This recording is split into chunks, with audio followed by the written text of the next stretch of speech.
Emerson has come out with a new poll. These polls are important. For the longest time, I've told you that the polls are, they're interesting, but they're not really off. Well, now they become a little bit of off because the debates are starting. This is the poll just before the debates. It's a national poll. It's an interesting one. Sanders, Warren, gained ground on one Mr. Joe Biden. But now this is you could say, put a pin in this one, and now you can compare after the debates and as the debate takes place, where the candidates are moving. Welcome to the Soapbox.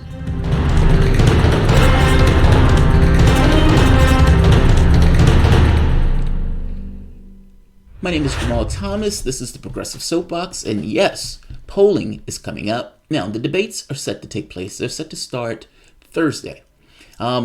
Apparently, there's uber excitement for that debate. I'm not the only one that's excited for that debate. In fact, I am even going to be at a debate party with a lapel pin, that's a microphone, going up asking people questions about it as the debate takes place. That's what I'm going to try to do. I just need to figure out how to pull that off, but I'm going to do that. There's a debate party that's taking place in Richmond that I'm going to be a part of. Now, that being said, thinking about the polling, I've said up to this point that, like I said, the polling is not that big of a deal, but it becomes a big deal now. Because now you get to see this is what it was before the debates. This is what it was after debates. And you can see that people start moving around in this in a way that's a little bit more severe and a little bit more serious. Even though we're ways out from the actual voting, at the very least, you'll be able to see how people fall and what is the public perception of those people. I've made the argument that the biggest issue for Sanders is not Biden, it is Warren. Sanders' support is strong, and I strongly suspect it's not going anywhere. He needs to grow that support. Warren has been considered to be almost like a halfway Sanders, and is almost like this halfway, would this be far enough? Is this person acceptable? That type of argument that's putting out to lefties and progressive. I'd imagine shows like the Young Turks and the Cedars of the world say yes. This show says no. She's not acceptable. She is a squishy factor that you don't necessarily know what you're getting. The guy behind me, I know what I'm getting. Nevertheless, the polling is showing her moving. She's still in third place. Sanders is still firmly in second place. Sanders has even gained ground, gaining 2 points.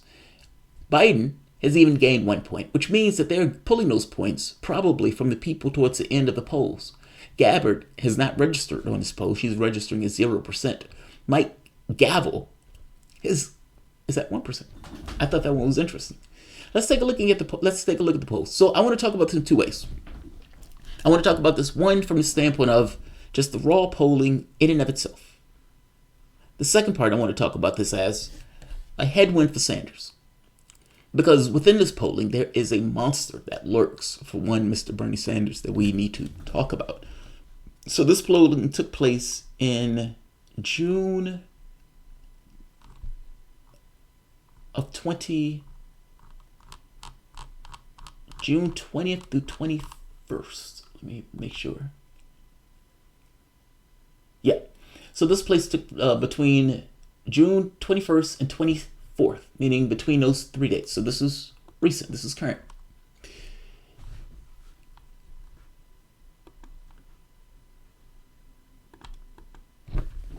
Biden, 34%. He's gained ground. He's gained a point. One Mr. Bernie Sanders, he's at 27%. He's gained 2 points, meaning he's gained a point on one Mr. Joe Biden. Elizabeth Warren is up to 14%, and Elizabeth Warren at that point has pulled ahead. Now, Elizabeth Warren at one point was at 10%, tied with Kamala Harris. I'm going to show you the poll in May so you can see where this stands. But Warren is pulled up to a clear third place. Harris has lost 3 points. Elizabeth Warren has apparently subsumed Kamala Harris's point. She's eating Kamala Harris. And I don't mean that in a nasty way. I just mean that in a political way. She's taking her points. Buttigieg comes into fifth with 6%. And then you get one Mr. Cory Booker, Gillibrand, O'Rourke, Klobuchar, Yang, Inslee, Gravel, Delaney, de Blasio, etc., etc., etc. Now, back in May, it was this.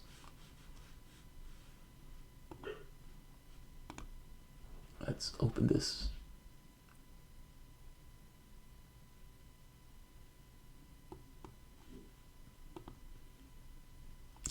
All right, so back in May, you can see Joe Biden at 33% this month, just so we're clear. Bernie Sanders was at 25%. Kamala Harris was at 10%, and Warren was at 10%. So the biggest mover in this is Elizabeth Warren with 4 points, and one Mr. Bernie Sanders with 2. Unless you want to consider, what's her name, going backwards. Kamala Harris going backwards as a move. So she has established herself as a third place. We are in a different political space, man. Like, can you imagine? Like, you right now, you have a Democratic Socialist that is in spitting distance with one Mr. Joe Biden. And the second person behind him, who the corporate class is kind of holding out with a stick of sorts, is one Elizabeth Warren. And she's at 14%. That's amazing. If you add those two together, you get more than Joe Biden. It's an interesting political space where the two people behind him, when the closest to him, are people who is a Democratic Socialist, and one screaming about getting rid of college loan debt and going after Wall Street bankers. Interesting political space, that's all. All right, let's look at another one. So the second poll I'm going to give you is between, and I'm putting all of these at the bottom of the video for yourself to see, head-to-head matchups.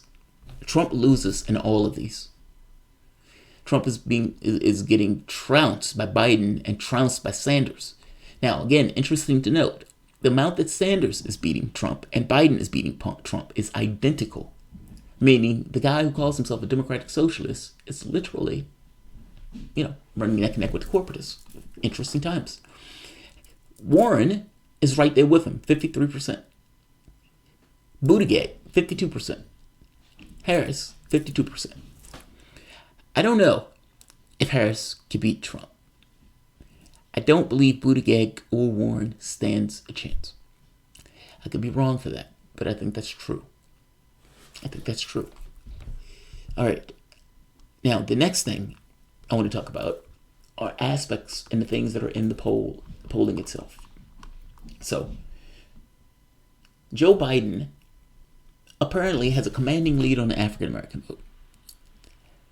I read that with great shame.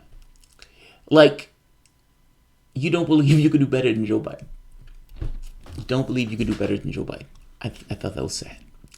Especially with Joe Biden's track record on working against integration. The guy held up 2 races as the height of civility. I mean, for Jesus fucking Christ. All right, so here's another part. Joe Biden's core and Bernie Sanders' core are solid. Bernie Sanders, again, continues to kill with the youth vote. Let's see. Sanders continued to do best among youth vote with 38% support among 18 and 29-year-olds. Warren follows with 22%, while 21% support Joe Biden. 7% favor Harris. Okay. Among 39 to 49-year-olds, Biden leads with 30%, followed by Sanders with 29%. That's a fascinating dynamic, right? Harris with 11% and with 8%. Among 50 to 64-year-olds, Biden leads with 39%, followed by Sanders with 24%. If I'm not mistaken, Sanders is making up that gap because at one point, Biden was crushing with the elderly vote. I could be totally wrong on this, but I remember Joe Biden was getting the elderly vote in spades. So Sanders is, I guess, trying to play catch up. Warren with 13% and Buttigieg with 8%. That's what the elderly vote. Followed by those over 65, where Biden lead with 52% and Warren with 12% and Sanders with 11%. Okay, maybe I'm thinking over 65. It's like the older you get, the more they trend towards Biden. But Sanders has a commanding lead on the youth vote. Let's keep going. Among African Americans, Biden has a strong lead with 60% support. That is astonishing. How do you get 60% support? How? How do you give that support to Joe Biden? Think about the things that affect you and your own. Think deeply about those things for the moment. Do you honestly believe that your lot in life and the lot of people around you that are like you in your particular class and race, because in this case, in some degree, these things are intertwined, especially when you're talking about African Americans' plight in this country. Do you really believe that it is better with Biden?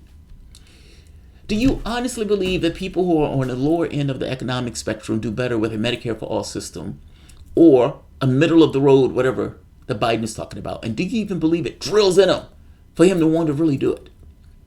Have you seen that lazy campaigning that Joe Biden is doing? Joe Biden just wants to be president. He doesn't want to have campaign. Have you seen what Sanders has been doing? That man has gotten up at 4 in the morning and has been working until 2 in the morning constantly for the last 4 years. I may be exaggerating slightly, but I'm making the point that it digs in him. There are things that he wants to do and things that he wants to accomplish, and those things will be better for the country, especially if you're talking about for people, for you and your own. Can't imagine that you're supporting Joe Biden in this contest. It's painful to read. Donald Trump maintains a steady approval rating of 43%. That approval rating is what Obama had, if I'm not mistaken. Everybody thinks Trump is a weak president. I don't think that. I don't think that, nor should you. Trump's disapproval has dropped last month to 48%. President among males, 47% approve, 47% disapprove. As compared to females, 49% disapprove and 39% approve. Women don't like Trump, basically. He loses these head-to-head matchups. Now, I want to jump to something else.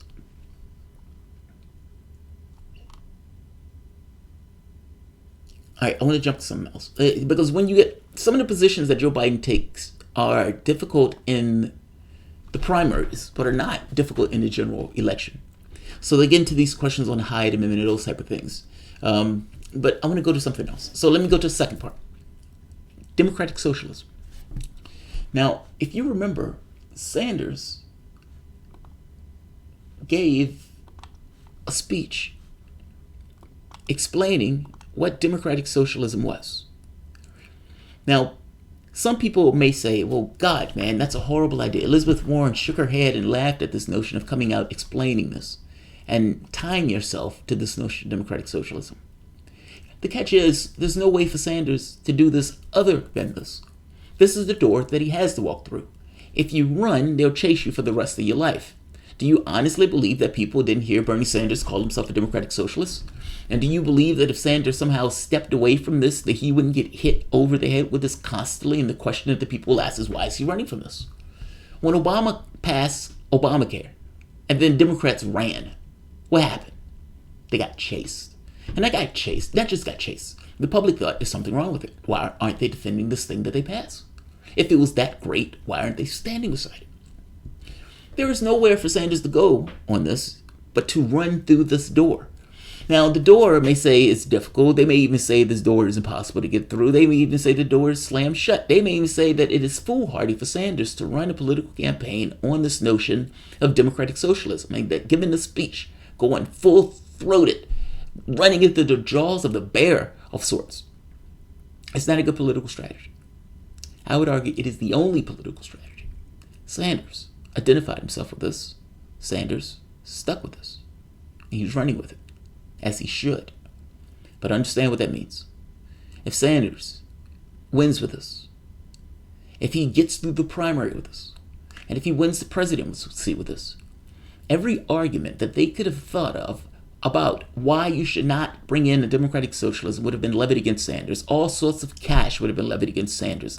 The Republican opponent might get $5 billion, and I'm being hyperbolic, even though I may not be being, it might not be hyperbolic at all. They are going to use any and everything at their disposal to hit him with every Stalinist representation that they can think of, any Venezuelan thing that they can think of.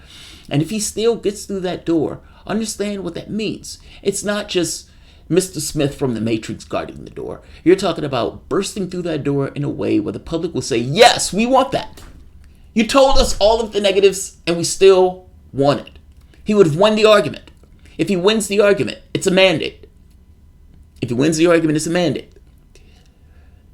Elizabeth Warren being sheepish about it and trying to get this stuff in through the back way I don't have a good idea of Elizabeth Warren's character on this stuff because she seems a squishy figure.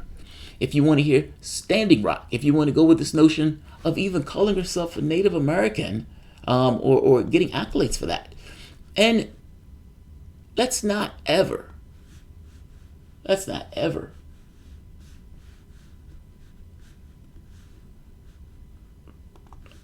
never forget this one. At the end of the primaries, they asked her a basic question. Very basic. Learning from Donna Brazil's book suggests that the campaign, that what the Democratic National Committee did, meant this election was rigged. Yeah, I think it was. I think it was. The very next day, she comes back and say it wasn't rigged.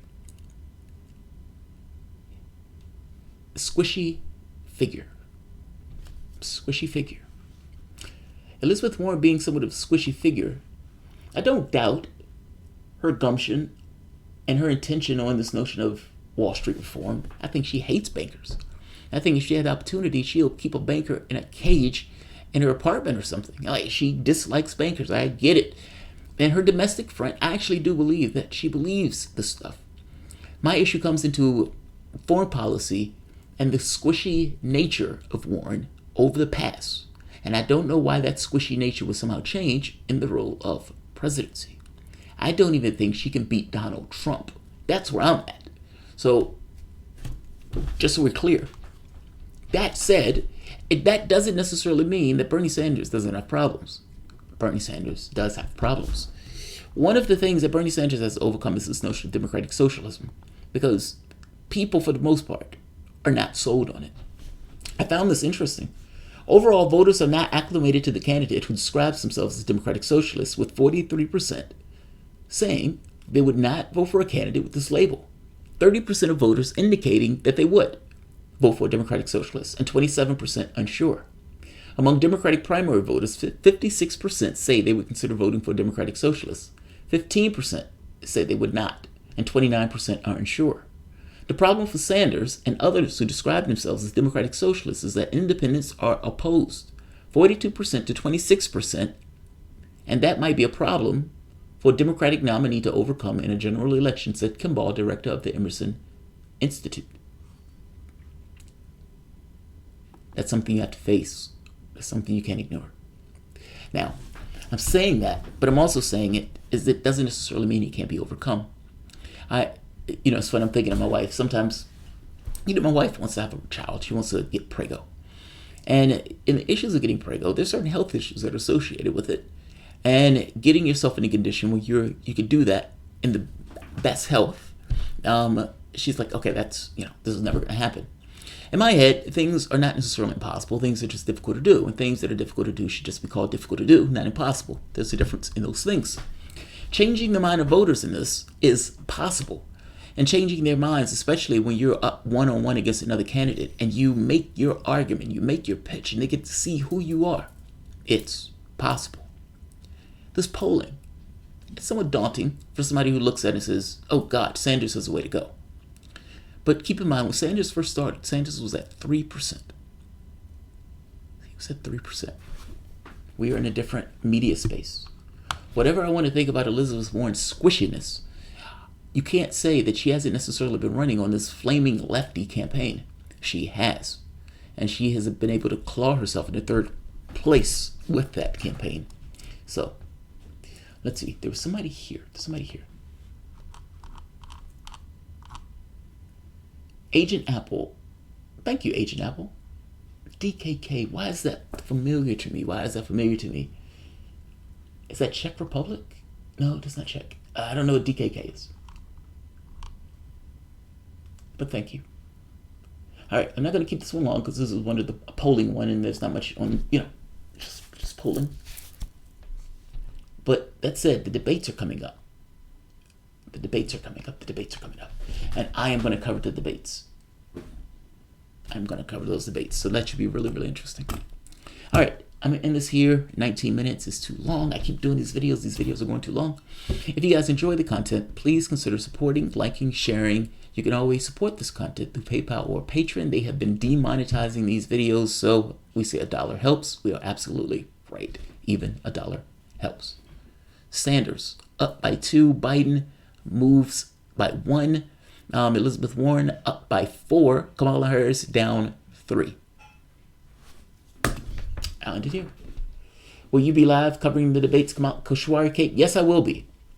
Yes, I will be live. I cannot wait for that. Cannot wait. Bob Ramirez, will anybody watch the debates? We already know the outcome. Biden. Bob, I disagree with you. I don't think we can make a bet on that. Biden is not going to win the primaries. I don't know who it's going to be. I think it's going to be Sanders, but it's not going to be Biden. I think Biden is going to flame out. If Biden flames out and Sanders maintains his spot, what I think is going to take place, I don't think Sanders supporters aren't going anywhere. I think African-American voters, and I think the elderly vote, Biden can lose those. They're not wed to him. This is not Democrats and Republicans. This is within the context of a Democratic primary. He is not wed to those voters. And my point is this. Somebody else can win this. So, we'll see. Biden is going to fall apart. Kamala Harris is a threat. Warren is going to sabotage Bernie among progressives. Oh, this is interesting. Like, there's so much that could take place in this. There's so much. So, I'll end this here. If you guys enjoy it, please consider liking, sharing, supporting. Thanks all. I disagree with you, Bob. I'm willing to bet on this one, Bob. We put $1 somewhere. Put $1 on something. Progressives should be realistic and not have too much faith in the elections. Well, yes and no. Like, look, I think it's both. I don't think it's one or the other. I think the way that Martin Luther King did civil rights, interacting with the political space, is probably the way that it gets done. If anything gets done within the context of politics. Joe Biden saying that you do X while not changing the system, I think is nonsense.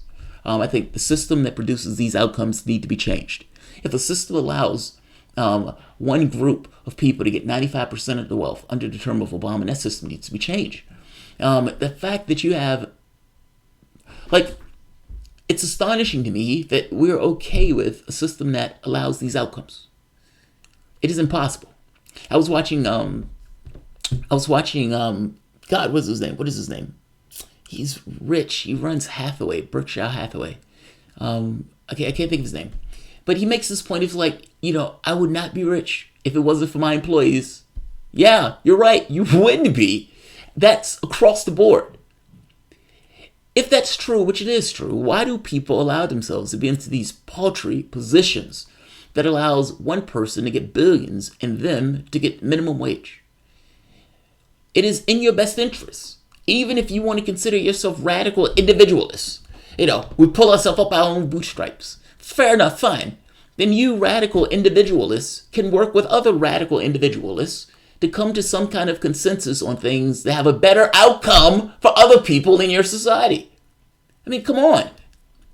Like, my point is this. It's both. It's not one or the other. It's both.